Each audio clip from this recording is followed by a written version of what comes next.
animals.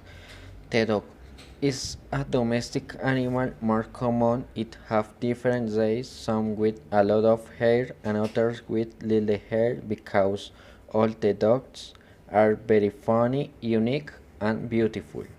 The cat is also a domestic animal more common and also it have different days.